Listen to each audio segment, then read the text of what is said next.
Okay, sa wakas, natapos na rin mga ka-channel. Ito ng karami oh. Pipigaan natin to mga ka-channel. Pipigaan pa natin to. Mano-mano din natin pipigaan to mga ka-channel.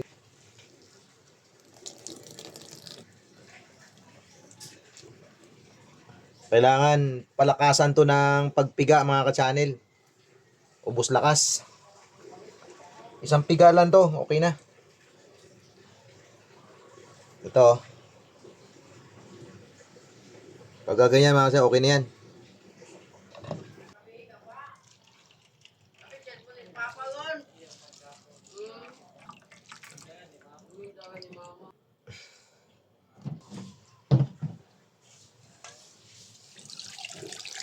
Sasalain natin mga ka-channel kasi may natira pa oh, sayang. Sayang pa yan.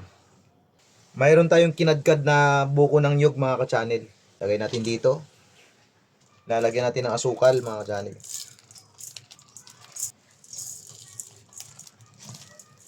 Halo-haluin na natin yan mga ka-channel. Tsaka malinis yung kamay natin mga ka-channel kasi nahugas naman tayo eh. So let's go. Next procedure ulit tayo mga ka-channel.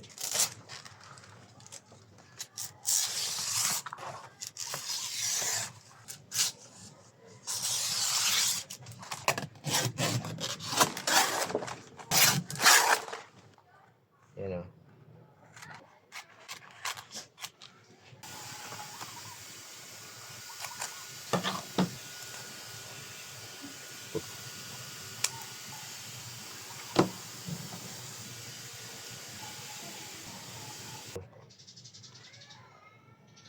Ganito lang gagawin natin mga ka-channel oh. Kasi wala tayong hulmahan eh. Pero kung may hulmahan kayo ng puto, pwede rin yun.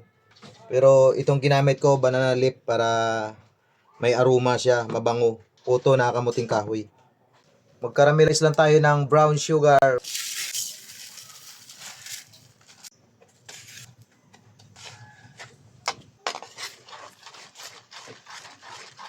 Pagka ganito na yung caramelize natin mga ka-channel, ilalagay natin itong buko.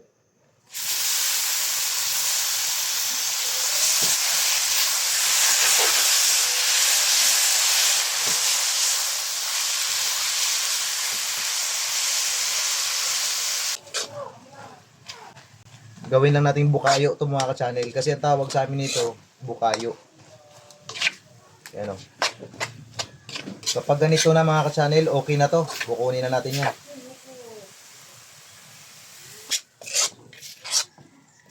Maglagay tayo ng steamer mga ka-channel.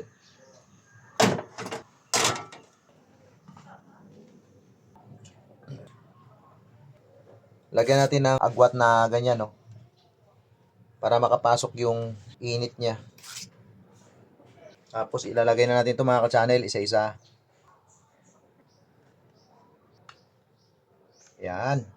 Ganyan lang mga ka-channel. Tapos ilalagay natin ito mga ka-channel.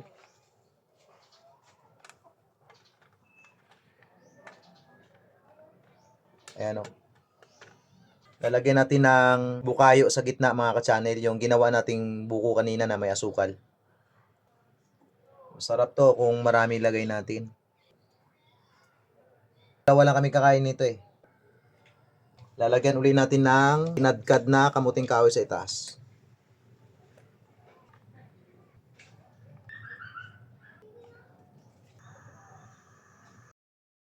Tatakpan lang natin ng dahon saging mga ka-channel para hindi siya mapasukan ng tubig sa loob. Pag nag-steam tayo kasi may tumutulo na tubig sa steamer. Tapos tatakpan na natin yan mga ka-channel. Lulutuin natin ito mga ka-channel ng 25 minutes to 30 minutes. Pagkatapos ng 30 minutes mga ka-channel at ito na yung puto na kamuting kahoy natin. Bubuksan na natin mga ka-channel. Yan na. Yan sinasabi ko yung tulo niya. Yan. At ito na mga ka-channel ang puto na kamuting kahoy natin. Luto na ito mga ka-channel. Ganyan ang pagkuha natin. Ito na mga ka-channel oh. Yun oh. Titikman na natin yan. First bite mga ka-channel. Sarap mga ka-channel.